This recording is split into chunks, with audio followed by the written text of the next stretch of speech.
View of, I suppose, the new a program update in regards to the new strategy on and where we're sort of heading. But I mean, just for your visualization, this slide, I suppose, represents what the program has been able to achieve to date. Without the fire ant program, eradication program, this is where, based on the spread of what it's done in America, in places where it's established, this is how far it would have spread without the program. So while we might not have achieved eradication in that 21 years, we've certainly contained it, and we've still got the ability to eradicate it. We had an independent review back in 2021, and the key finding of that review was that fire ants still remain eradicable as long as there are significant changes in regards to our governance and our strategy in the way we do things. So in looking at that, I suppose, the strategy, it's, Herman, if you go to the next slide, please. So the strategy, like I said that we can still eradicate, but as long as we actually change the way we do things. And so one of the main areas that we needed to do was containment and stop the spread going further, well, in this case, further south, further north, and further west. And so what we've aimed to do here, and this is what the diagram shows here, is in the past, one of the big differences was we had a east or a west to east eradication strategy, where we tried to do levels of containments on the borders going south and north, but that has not proved successful. So the new strategy basically has a whole containment band, an eradication band on that outside, and it goes from Gold Coast all the way up through to Moreton Bay regional council areas. And so that has been supported by agricultural ministers in July, and but at the moment that will involve, considerable scale up of the program. So we're increasing in order to treat this amount of hectares, is around 300,000 unique hectares. So that is a significant increase to what we were doing before. And at the moment, that's where we're sort of at in the moment, is planning that scale up. And at the moment, we've started treatment in our bottom area, in the southern areas, but the program is focused on expanding that over the next sort of 6 to 12 months to meet about this sort of, it would look a bit like this. As well, the other areas that we are, I suppose, scaling up are around our compliance. Human-assisted movement, or movement in a fire ant carriers, which I suppose we're sort of here today to talk about a bit later on. And that is one area that we are really focused on improving and building the capacity of our team to address some of the risks posed by human-assisted movement. And as well as that, we are looking at getting the community and all landholders involved in assisting the program. So while the focus will be on that, I suppose for us, the national program will focus on the red and the blue areas in containing the infestation. We are then reliant on the community and all stakeholders to help manage fire ants in that wide area. And that's how fast the Fire Ant Suppression Task Force was formed. It is about coordinating how we manage fire ants on our own property in that area. And we acknowledge we need to focus on containing that spread, but we also need the assistance of every other landholder to manage the risk of fire ants as well. And one other way we're, I suppose, looking at, another key bit of the strategy is around the innovation and I suppose research side of things. At the moment, we're trialing different treatment methods or treatment applications. So using drones or fixed wing aircraft that will allow, us to build capacity in order to treat these larger areas. As well, we're looking at some of the bait innovations around how we apply baits, whether we can apply it, 12 months of the year. At the moment, we go from about September to May. And so if we can actually increase the timing of in areas, it allows us to treat, in a much larger capacity to meet these larger areas. And I suppose the overall strategy, what Herman's done is move to basically what the process over the next sort of 10 years will look like. And basically, say if you start in that top left-hand corner, that's 2023 and 2024, where in order to achieve eradication treatment, it requires 3 rounds over 1 year and then followed by another 3 rounds the following year. So it's a 2-year process of treatment in order to achieve eradication. And so then after 2 years, we then move in sort of between 7 to 10 kilometers for the next band. And the blue line is actually surveillance. So for every time we move in, we have a period of about 5 years of where we confirm that we have actually eradicated the fire ant. So that it is a lengthy time period, and it's a big challenge, but this, we believe, will give us our best chance of eradicating it. If we do it in this sort of, in that horseshoe, like from the coast to the coast, and then move in over a period of time, will give us our greatest success. As I mentioned before, the focus on compliance, and that involves both compliance with all of our movement controls and identifying the areas. And that's what we're here today, is to talk about the area, the fire ant biosecurity zone, with where those movement controls apply. In the compliance space, just to give some, I suppose, visualization in what we're doing there, is we're moving from approximately about 12 officers up to around that sort of 30 officers in the field. And that will give us greater capacity to actually achieve some level of compliance amongst all stakeholders in this space. Thanks, Herman. Next one. Research and innovation. The program is currently engaged with the CSIRO in regards to RNAi technology, which is a gene silencing technology. As well, we've got collaboration with the University of Canberra and James Cook University in regards to eDNA detection. So trying to find small samples in things like the waterway to confirm that there are parts of DNA present. So that helps in, I suppose, trying to identify different ways of surveillance techniques. As I mentioned before, we've got new baits and new bait delivery methods.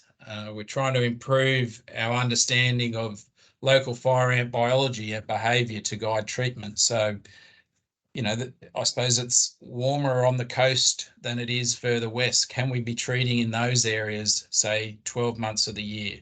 So we've got a number of trials going on there to try and improve our knowledge on that. Next slide.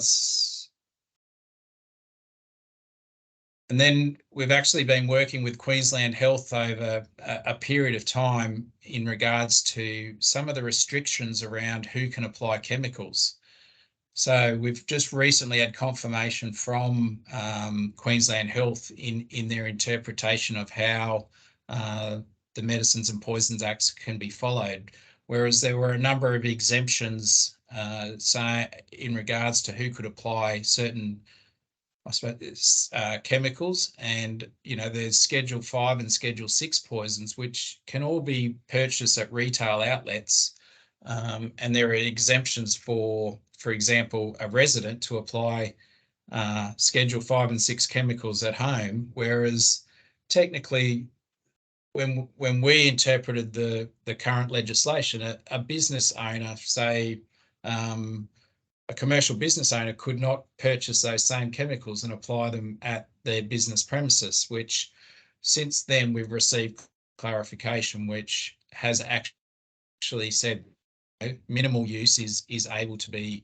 used in regards to treating certainly a pest like fire ants. If there's a biosecurity program and people are authorised as well, like that gives us authorisation to apply the same chemicals. But that has given a bit more flexibility in making sure that every landholder can actually apply chemicals and treat fire ants as they see, whereas previously that clarity just wasn't there, and they've just confirmed that. So that's been a real positive in order to try and assist in that fast space from a self-treatment perspective.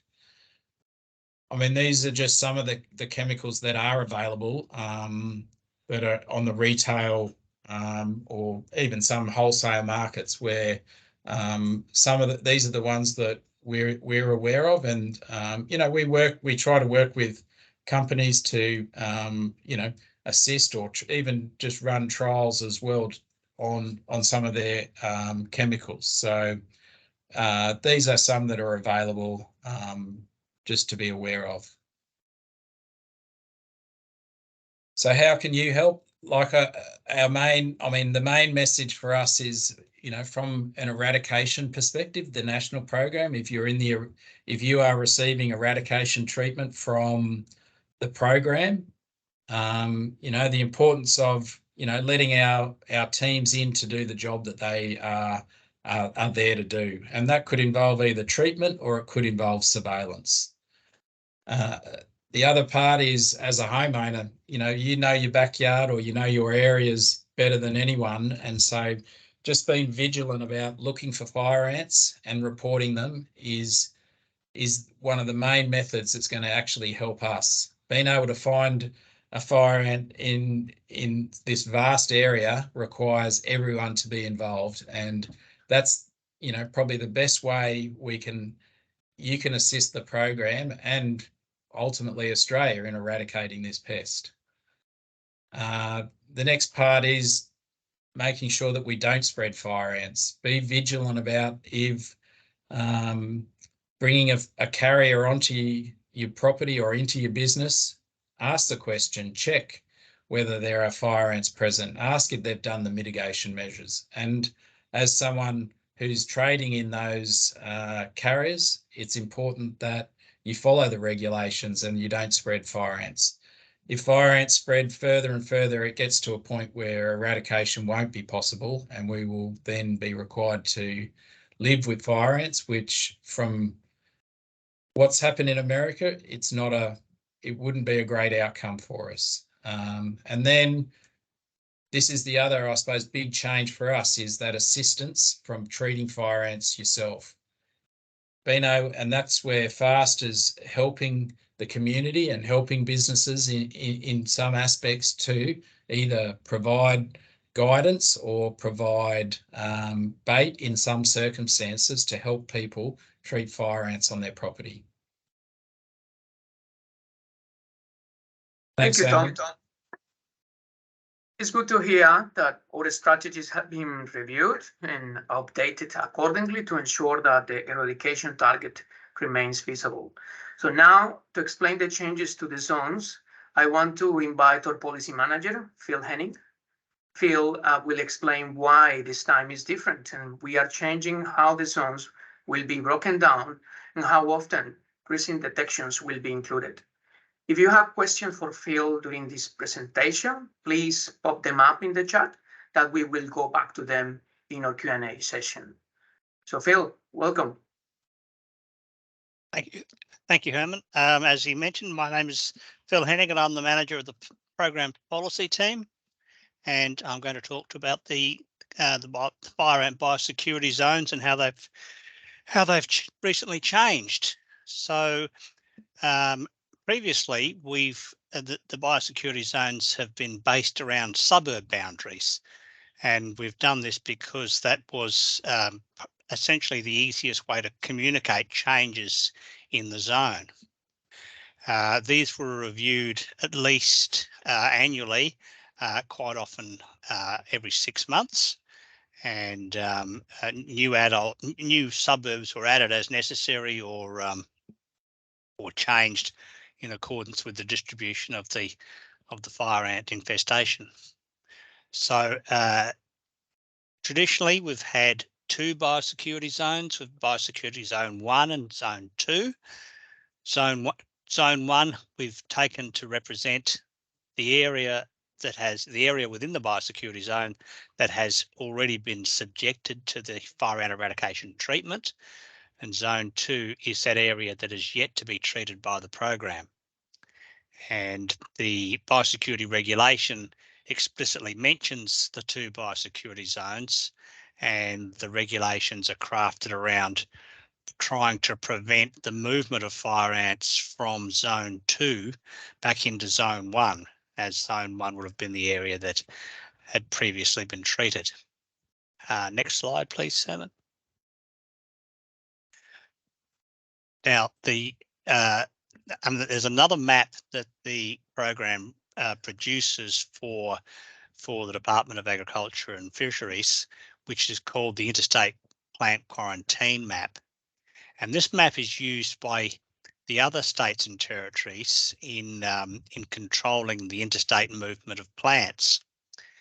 And the Interstate Plant Quarantine Map is drawn up based on, the border is 5 kilometres, a radius of 5 kilometres from the most recent fire ant detection. As you can see, it has there's a lot of if you like, curved edges around that zone, and those curves represent a 5 kilometre radius circle driven around a fire ant detection. There's only one zone, it's just the IPQ zone, and it's reviewed monthly. And in fact, the program produces a new IPQ map on the 1st of every month. Now, just jumping ahead, thanks, Herman. What the program has decided to do from now on, or from the 1st of December onward, is to harmonise those 2 maps. And so as to say that the IPQ map will now be the biosecurity zone map. Well, like the IPQ map, it will be updated monthly, and as noted on the slide, zones will no longer be broken down by suburbs, but will actually be a 5 kilometre radius from the nearest or most recent fire ant detection. You'll see there are still 2 biosecurity zones, Zone 1 and Zone 2, and this configuration of those zones is likely to change in the coming months as the program undertakes its treatment. One of the exceptions that we're still working on is how do we treat isolated detections such as occurred out at Clinton near Toowoomba, which was some 50 kilometres from the outside of the zone, and was quite obviously a human-assisted movement of carrier material that transported the ants out there. Now, the program immediately treated that infestation and eradicated ants from that area, and the decision was taken not to include that detection in the IPQ map, biosecurity zone map, in future. Next slide, please. Okay, now the benefits of harmonising the 2 maps is to reduce confusion about what's the biosecurity zone and what is the interstate plant quarantine zone. Another issue is with the particularly the sort of outer regional suburbs. Some of them are very, very big, and by including an entire suburb in the zone often meant that the residents of that suburb could have been well and truly more than 5 kilometres away from the nearest detection, but because we were using suburb boundaries, they were caught up with the same movement controls as those living much closer to the detections. So the use of a 5 kilometre radius, as per the IPQ mapping approach, means that only those residents that reside within 5 kilometres of a detection will be impacted by the movement and storage control regulations or the biosecurity regulations, which is certainly reducing that regulatory burden on a significant proportion of the population. The monthly update means that the biosecurity zones will be much more current and much more accurate, rather than waiting on a 6-month or even 12-month update to the scope of the zone. Next slide, please, Eamon. So this slide shows the new areas that will be new suburbs that will be incorporated into the biosecurity zone, and as you can see, the outer boundaries now is a curved line rather than an entire suburb. And sticking with our current requirement for 2 biosecurity zones, those areas marked with an orange colour will be added to biosecurity zone 2. And just skipping ahead to the next map, the areas marked in green will be added to biosecurity zone 1. You can jump ahead. Thanks, Herman. So you can see there that rather than include an entire suburb, those areas denoted by the curved outer border is the new boundary for the biosecurity zones. And one of the important things that comes up is that using this type of boundary means that there will be properties, individual properties, that are intersected by that boundary. And so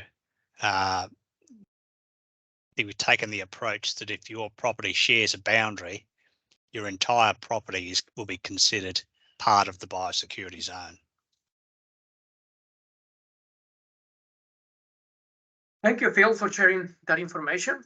Would you like to say any final words before passing to the next speaker? I'd just like to say that this, from the 1st of December, this new approach, which will take effect from the 1st of December, is quite a departure from previous program practice, and no doubt there will be some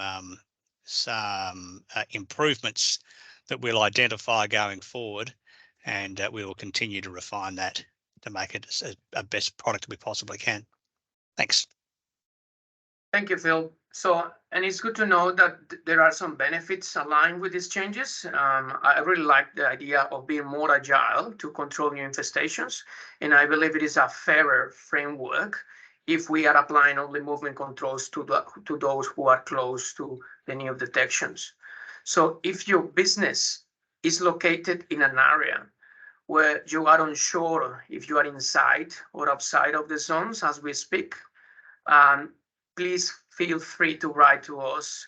The email is finance@daf.qld.gov.au, and we will be able to clarify for you if your business is in or out. Just this in the meantime that we get the interactive map running in our website. Now, I would like to introduce Jim Conway, our Senior Compliance Officer, who will offer guidance on preparing your business for these changes. Hi, Jim, how are you? Good, thank you, Herman. Thank you for that introduction. So as Herman said, my name is Jim Conway. I work for the program. I work in the compliance section. So compliance is working with industries and working with people to help with our community engagement, to get the education out there, but also, as the word compliance suggests, to make sure that people are following the rules and regulations and the legislature as it's written. So we're not out there just as an enforcement. We're also out there as education, and that's probably a bigger part of what we do is just educating the public and educating the industries as to what the expectations are and how we can work with you to manage those expectations. All right, thanks, Herman, for going with the slide. So as I said, everyone falls under what we have called the general biosecurity obligation. This falls underneath the Biosecurity Act 2014. And really what it says is that it's everybody's responsibility to know what's going on and to know what their part is and what their responsibilities are. The big thing is what we're looking for as a program and what we're looking for in compliance is what I refer to as a voluntary compliance. In other words, what we want the industries to do, what we want the residents to do is just do things because it's going to help the country, do things because it's going to help us in eradicating this pest from here. We don't want to go out there and mandate things and enforce things on people. We'd much rather just see everybody work together and do their part to eradicate this pest. So some of the things that you need to know is if you see anything that looks like it may be a fire ant, or you're not sure, or you just have a question about it, we have a number for you to call. It's a relatively easy number to remember, 13 25 23. Call us. We'll send somebody, well, we'll talk to you and see what the situation is, and if need be, we'll send somebody out to identify, is this a fire ant or is this a fire ant nest or not. If it is, obviously we'll work with treating it, and if it's not, then it's okay. It's okay not to have it diagnosed correctly, out there until we get there. There are a lot of ants that are similar, a lot of ants that even perhaps even act like they could be fire ants, because fire ants are very have some predictable behavior. So there are other ants that are very similar in that. But we go out there and we'll get it diagnosed, and we'll definitely let you know whether it is or not. But again, just because you reported one time and it wasn't a fire ant, it's okay to, if you see something else, again, report that as well. So and again, with the new zones coming in, it may be a little bit difficult to understand at first, what zone am I in? It's not so much important to most people to know what zone they're in, but just to understand that they are in a fire ant biosecurity zone and what that means. And if you see anything, please report it to us. Next slide, please, Herman. So some of the common things, materials, if you will, that carry fire ants, we have soil, manure, any kind of baled product, mulch, turf, quarry products. And the one that probably surprises a lot of people more than anything else are potted plants. And even more so this year than what I've noticed in the past is we've had a lot of fire ant nests found in potted plants. And you would think, oh, it's a small potted plant that I would be able to notice that the fire ants are in there, but that's not necessarily the case. So this is why we have control over these. That's why in the industries, there's legislature that they need to follow as far as treatment, as far as storage. And we're just asking you to do your part, and just be aware that if you are dealing with any type of what we call a fire ant carrier or fire ant carrier material, just know what to look for and what your obligations are before you move it. And that movement means if you're the one doing the actual movement or if you're the one receiving the movement. So just be mindful of that. Again, rather than go through all the specifics, it's easier if you have a question, just pop it into the chat and we'll answer your questions. Or at any time, again, you can always contact the program and we can respond to you as well doing that way. Next one, please, Herman. All right, so soil is probably our biggest carrier that gets moved throughout Southeast Queensland, whether it's, you know, a small amount or a relatively small amount. Say, you know, someone's having an in-ground pool put in, and you know they're digging a relatively small hole and moving the dirt away from there. Or, you know, we have big, you know, excavation sites, you know, big developments that are moving it. So some of the mitigations that we use to help make sure that we're not spreading the fire ants is one is disturbance.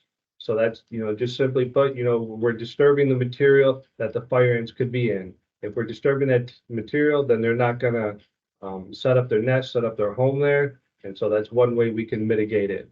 The other one is taking things from depth. So as the middle picture shows here, you know, we general rule of thumb is, you know, we go down at least a meter from depth if we're gonna move things. That's one of our mitigations. Again, just the natural habitat, natural function of the ants is they don't generally go below a meter. So that's why we recommend that. And obviously, you know, treatment, you know, if we can treat the property before anything is moved, before there's any excavation or any kind of movement, you know, treatment is obviously a very good mitigation. So that's another one that we use. Next one, please, Herman. So again, what are some of the other risk mitigations that we do? You know, processing is one, you know, especially in a lot of industries, you know, if we can turn the material over, or we can run it through machines, or just do something to disturb the habitat that they would be in, that's one mitigation risk that we can use. I mentioned storing earlier. Different materials have different requirements on how to store things. So depending on what your industry is, or if you're a homeowner, depending on what product, you know, what fire ant carrier you may be dealing with, how you store it is important. And again, there are slight differences to each one. So how you store potted plants versus how you store hay or other bale material is very, it can be different. So just, you know, if you're not sure, talk to us, you know, because some of the storage requirements requires a chemical perimeter. Some of it, if you do it a different way, you may not have to use the chemical perimeter. And again, depending on the industries, you know, treatment is also very important. I know Phil talked about it earlier that, you know, treating is something that we need to work with the industries and work with the citizens out there on, because we're really encouraging people to help us out by getting treatment done by themselves. And I know, I believe it was Phil that talked about FAST, which is another element of the program, the Fire Ant Suppression Task Force, to work with people on how to treat and when to treat and what needs to be done. So that, again, the more voluntary compliance, the more people that are doing things that help us, then we can get this, you know, this whole pest eliminated and done with sooner. And then that's what we're going for. Again, the program's goal is still eradication. So ultimately, our goal is to eradicate them and not have to have these webinars, not have to, you know, visit different industries and everything, because, you know, the pest is gone and everyone's done their job. And, you know, when we get to that point, you know, we can look back and be proud at how Australia did something that nobody else in the world has been able to do. So that's what we're working towards and working on. All right, next one, Herman, sorry about that. So we're doing things a little bit differently in compliance as well. As Tom mentioned, we have added staff to the compliance section. So there's more of us now. We're able to do a few more things. As this picture indicates, we're able to get out into the industries a little bit more. Last week, we were able to actually get out into one of the local highways and work out there and just talk to some of the trucks going through to see, you know, where they're going, you know, what are they carrying? Are they aware of the product that they have? Is it a fire ant carrier? If it is a fire ant carrier, where's it coming from? You know, where's it going to? And have they done everything they needed to do to make sure they were compliant? The good news is that, you know, we were very well received out there, and the information's getting out there. So the education of what's expected has been moving along very well, and we're very thankful that the community at large, for the most part, really does a good job at working with us. So we're very thankful for that. Next one, Herman. And look at that, I'm out of time. That doesn't happen often, but we're here, so we're gonna get to the questions now. Thank you, Jim. And I will say thank you not only to you, but I'll Phil and Tom for sharing these updates with us today. So now we are moving into the I'm sorry, question. Herman, one Yes. more thing I should have mentioned and I Oh. forgot is on our website, which is fireants.org.au, we have what's called a fire ant compliance tool. So if you have any questions or you're not sure what should I do or do I need to do anything, if you go to that fire ant compliance tool, it's a very, very helpful tool that can help you determine, hey, do I need to do something or do I not? So just want to put that plug in. Thanks, Herman. That's a very good advice, Jim. That tool is able to provide tailored advice and will be also very important now that we are moving to an environment where the zones are not going to be guided by servers. So I will encourage from 1st December onwards to utilize this tool and know your requirements. Now we are moving into our question and answer session. And I would like to speakers to turn on their cameras. I would like to also introduce Austin McLennan. He is our senior scientist. He is going to be here if you have any questions about fire ant biology or how these traits of the ants influence the regulation. So please free to make a questions. I can see there is a few questions already on the chat, so we will going to jump on them. So I have the lovely Jen with me today, and she will help us to sort of organize those questions that were put earlier throughout the website, throughout the chat in our webinar to users as speakers and respond them. So welcome, Jen. Hi, thanks, Herman. Our first question is from Cynthia. Is there any reason why the Toowoomba detection wasn't captured in the amended zone map, given the detection at North Stradbroke appears to have been included? Thank you, Jen. And I will ask Tom if he can refer back to that question. Yes, Herman. Cynthia, basically, the difference, I suppose, between the Stradbroke and Clyton was that there was 2 nests found in Clyton, and the response from the program at the time was that we basically moved all our a huge operational unit up to Toowoomba for to do surveillance, and I think we surveyed about 1,500 properties in the surrounding sort of 5 kilometre radius from that infestation. It was also treated, and it will now, this treatment season, will also have a treatment program for of 6 rounds. And so what we did in this case was use the evidence at this point in time of what we've done. We strongly believe, I think Phil mentioned, that it was human-assisted movement, because otherwise, if it was natural flight, there would be infestation in the surrounding areas. And so from the evidence that we've got and the activities or the operational activities that we've conducted up there, as well as there's been a lot of compliance up there, we believe that we've contained the infestation as it is at the moment. And we always have the ability to put it back in, but the evidence at this point in time from what we've done, we believe at this point in time it doesn't have a risk. Whereas Stradbroke Island, there has been further infestations that we've found.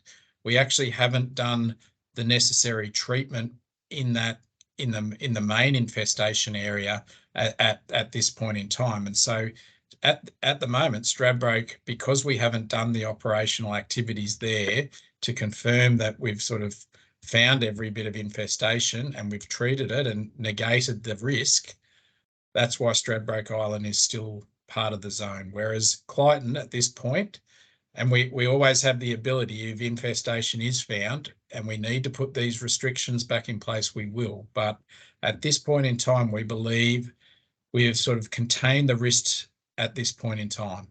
So that we've used that sort of evidence to justify why we believe Clyton shouldn't be included at this point in time. Thank you, Tom. And I believe that's a fair response for that topic. If the person who requested it would like to know more, happy to receive their contacts and we will engage with them. So now can we move to the second question, Jen? Absolutely. Thank you, Robin. So Robin from City of Moreton Bay, how is the compliance supposed to work, for example, movement controls, if there is monthly updates? A valid excuse of didn't know the map had changed would be applicable. Are you expecting everybody to look all the time? Also, could be difficulty with community consultation. That's a fair point, and I think it has different aspects, that question, in terms of mentions of compliance, but also is a mention of communications in there. So I will say for that particular, it is a challenge, and we would like to raise the program standard for meet that challenge, Robin. We will be having the need to communicate more often. The idea is that we are going to develop that behavioral change throughout the community in terms of industry and changing their aspects to reviewing the zones monthly.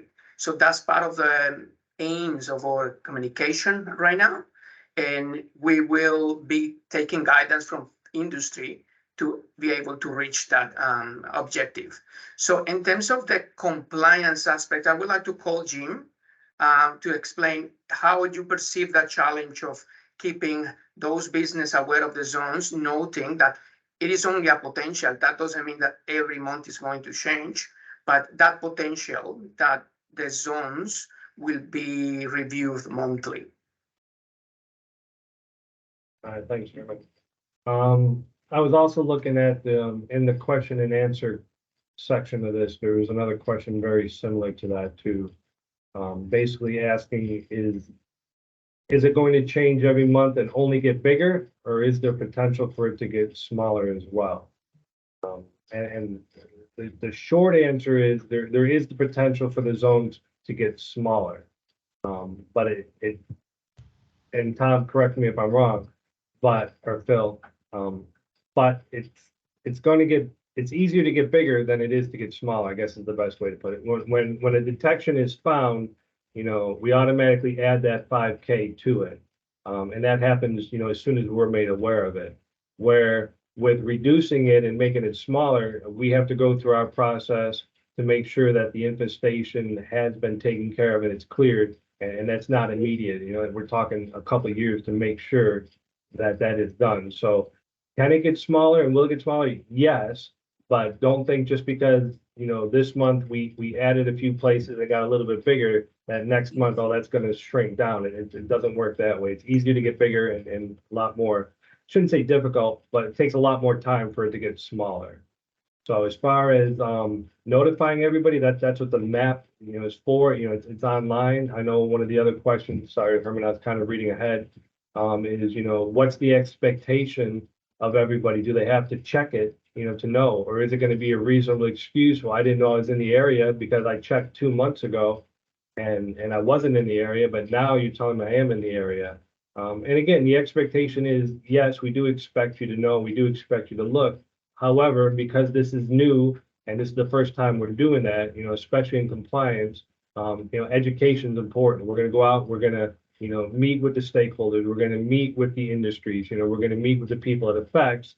And, you know, if you didn't know, you didn't know. But now that we're here and we're talking and we're engaging, you know, you are going to know. We're going to expect you from this point further to be able to get online and check.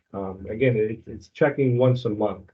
You know, I would probably suggest maybe checking the second week of the month, just to make sure that the map is updated and that you're aware of it. So thank you, Jim. And your question. Jim, I will also like to add that we have developed a sort of a strategy that we will be reaching those stakeholders with BMS signs across those main roads. We will also be using our database in Australia Business Register database to reach people through our SMSs. We will also be using social media. So it's going to be a comprehensive approach in terms of reaching those communities. But I would like to actually pass this question to Tom.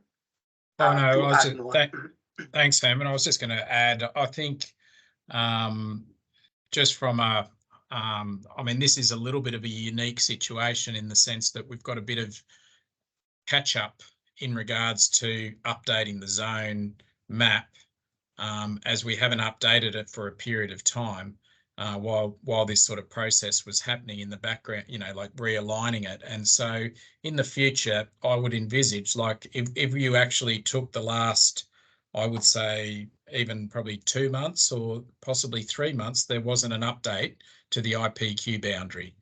There might have been one, I think, this month where there's been a detection that it might have expanded the IPQ slightly in an isolated area, say near Morayfield, but from a targeted, I suppose, targeted communication campaign, it might be a lot easier because the area is actually not going to be that big. Whereas this change actually applies to a lot of people in this instance because it is catching up and bringing it up to speed. So in the future, I would envisage we will be able to use, much more targeted for a specific area, because it's more than likely, hopefully not going to be expanded, too much.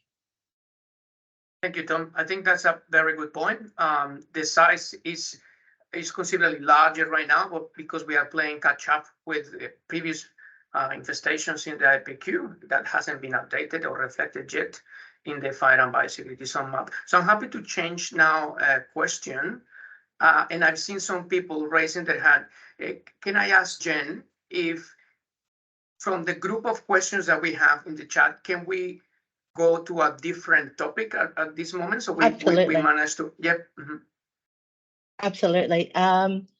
Steve from Scenic Rim Council, how is a waste facility supposed to know which of the 200 plus customers a day are from a fire ramp zone and which ones aren't? Thank you. I would like to take that question again back to Jim. He's our compliance expert today. I'm just the expert today, Herman. Is that what I get from that? Yep. All right. So, sorry, Herman, I was reading ahead.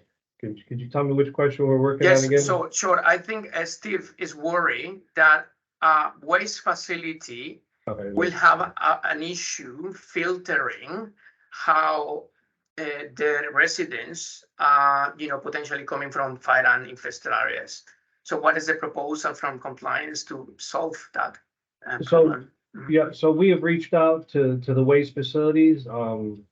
We work with them and we work with, not just what our expectations are, but, what realistically can they do and can they help with us?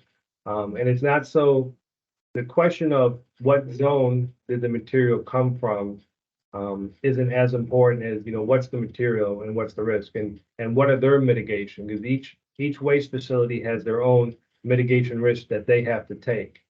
And so when we get there and we talk with them, we make sure, are they following the procedures that we've helped them set up to make sure that they're mitigating the risk? Because, waste facilities do take in a lot of product every day. It does come in from different areas. So we need to make sure we work with them and make sure their understanding of how to do all the mitigation risks that we can are being done and being effective. And if they're not, then, again, we work with them, to see what's going. So I guess the big takeaway from this is waste facilities are not new. We've been working with them for a long time, and they've been working with us. And so the change in the zones really isn't going to affect them as much when it comes to their process and how they do things. That hasn't really changed as much for them. So, unless someone has a specific question about a particular waste facility or a particular area, Yep. just know that, we have engaged with them and we are working with them and we've engaged with them prior to this even happening. Gina, I believe, and this is from my past experience as a compliance officer, I believe that the issue that they will have is in the past they used to rely in the list of servers to accept the truck. So now there is no list of servers, so it will be more difficult to filter that out. So I believe that the option will be for them to rely on interactive map. They can just type the address of the place where it's coming, and it will tell them if they're inside or outside. That's one of the solutions. We still are going to produce list of servers too. Some of them will be saying complete, and some of them will be saying partial. So it will be a good indication of if that material is coming from the zones or not. So I'm happy to move forward. I've seen also a few people raising their hand. Jen? Yes, not anymore though. If anybody would like to actually ask a question themselves from the floor, please do so. Or we'll continue with the next one. No, there is one question from Brian. Are the bait treatment product species specific? Any risk to native ants or other species from baits? Sounds Thank like you. a question for me. Yes. Yeah, so we do in the program do testing. I've run some trials myself, or as part of our trials, assessed impacts on other ants other than just fire ants. So we have to be a little bit mindful which baits we're talking about. Most of our work has been with the IGR baits that are used in the eradication treatment, and they have been available as well through some of the community suppression programs. So that's, I'm talking particularly distance and engage baits. They're surprisingly, they're very, I say surprisingly, they're very specific to fire ants. We don't see impacts generally on other native ant species or groups of native ants. There is one exception. I just have to say it because science is never simple. There's one exception. There is one genus that involves some pest species and some native species in Australia, and we have seen a little bit of evidence that group does get affected a little bit. I think it's because a lot of them are seed predators, so they feed on seeds, and we're putting down grains. So there's a little bit of something going on there. We're actively research. We've actually got traps out at the moment actually to check the recovery of that particular group 2 years after the broad scale baiting. So it's a qualified no impact, essentially no impact on the native ants. But what I have in transparency, we have seen one group that does get a little bit affected. That said, we expect full recovery of that, and we're investigating that at the moment. Sometimes people are a bit concerned with the other more faster acting baits, the indoxacarb, so Advian and Amdro products and other ones that have a slightly different mode of action. Again, we've also done some work where even with intense baiting regimes, so three of those top faster acting baits applied within several weeks of each other, and we've still seen ants come back in those places, so, and not much impact on them. So look, by and large, the simple answer is yes, very safe for non-target ants, for native ants. I'll just add one little thing. It's a little bit to do with the food preferences of the fire ants. So we often break ants into sugar or protein feeders, and fire ants do that too, but they also have a real liking for the oil, which is a key component of the bait. And it seems that it's that oil fraction that probably is mostly highly attractive to the fire ants, but doesn't seem to pull in the other species to the same degree. So yeah, we can be very confident that the baits we're using are safe for native ants. Thank you very much, Ossie, for your response. So again, I would like to note that it's only a few minutes left from the webinar. Is there any particular question? I saw questions about the data files that some business may need. Maybe one or two, Herman, I could answer while we're there. I just saw one about treating with the IGR baits. Well, I think it was with the IGR baits when people if you haven't seen ants. Essentially, if you're in an eradication area, the program will look after that. But if you're in that middle area, what the bit that others were saying is governed by the Fire and Suppression Task Force, yes, there can still be value in doing that. The issue is that even if you haven't seen ants, the issue is that some of those baits do take a while to have an effect, and the IGR products, and so you might want to treat more often. But as a general rule, if you've got fire ants within 5K, so if you're in the fire ant biosecurity zone, we essentially declare that whole area is infested around 5 kilometres. So it can be valuable treating in that area. Not so much to prevent them infesting, because the baits don't work in that way. They don't persist in the environment and are available for the ants like even days after they've been applied. But with the ants, there is a period where after the female newly mated queens land, they've got there's a period of time where the nests aren't visible, and so that's where those baits can have an impact. You're essentially preventing an ant that might be there because you're in a potentially infested area from developing a fully fledged nest. And there was one other question about just some concerns with products working properly. And I noticed that site was in Yatala, the person who mentioned that. Look, Yatala there's a lot of infestation. So this is the other thing that determines fire ant populations, what's around you. So if you're in that suppression area, there's not broad scale treatment going on and your neighbours aren't treating fire ants and there's undisturbed land and all those things around, then you will get continual reinvasion. So while the treatments themselves can be working quite well on the nests that you're treating, and I agree D&I is by far the best and quickest, but it's also quite slow and baiting has some advantages. And yes, we would agree that most often for 100% kill, you'll need about three applications. I noticed that person set up to 4, potentially of an individual nest. But the issue is always going to be you're going to be on a treadmill of having to keep treating while you're in that suppression area, unless your other neighbours join in and start suppressing the population locally. Thank you, Austin, for your responses. As I said, I'm trying to grasp different type of questions from the team chat. One of them will be related to the use of the interactive map. So first, I would like to clarify that there is going to be a tool for anyone, and I apologize, my light went off. There's going to be a tool available for everyone to check if the property of the place that they are planning to send the material will be inside or outside of the zone. It's not yet ready available. We are working on that. It will be ready available from 1st December.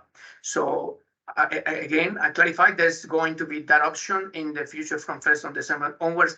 In the meantime, if you believe that you will be better if you have a GIS layer for your business from this moment, please we contact us through the fireant at daf.qld.gov.au, and I will be able to send a link to a database that you can download and use from this moment on. So we will post or email. I will ask John to actually post right now or email so people can actually text me and say, I do need that database, please send it to me. So I'm more than happy to organize for something like that. Also, there was a question about fines in terms of when compliance action is taken, what does it look like? Fines and how much? Are they going to target builders or individual operator builders use? I will take that questions to Phil, noting that is only 1 minute left for the end of the webinar.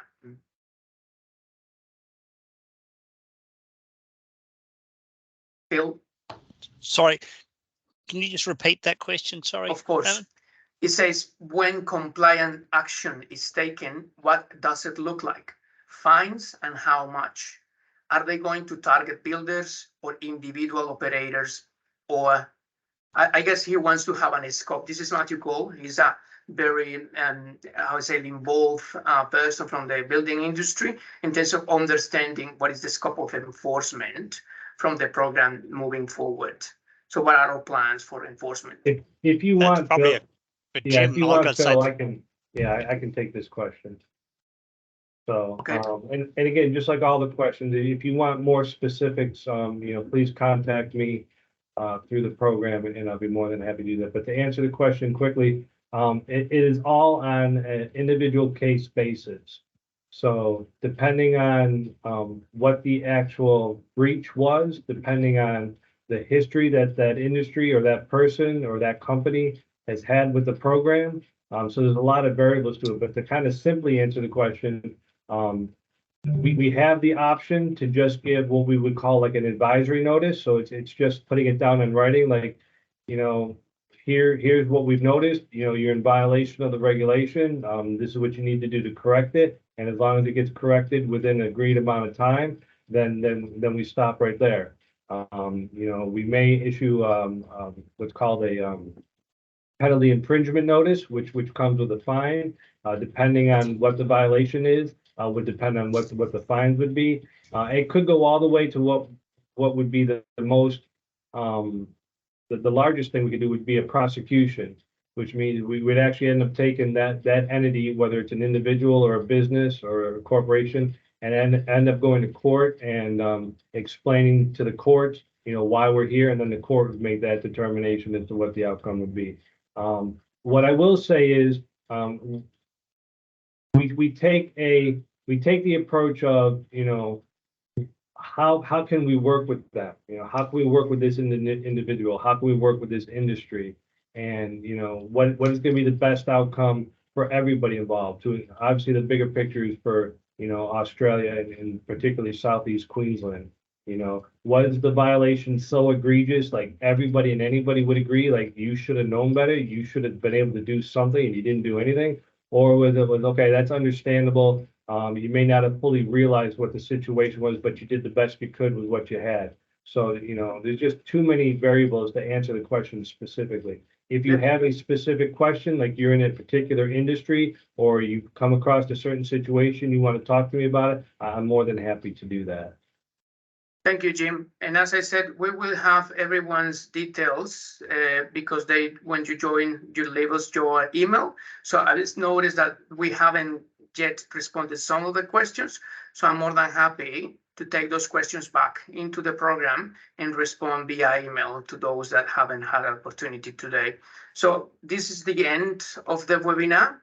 So I appreciate everyone, including the speakers and those people from the audience that were present and have all the patience to go through your questions and put your questions in. So I appreciate that. Thank you very much. Thank you.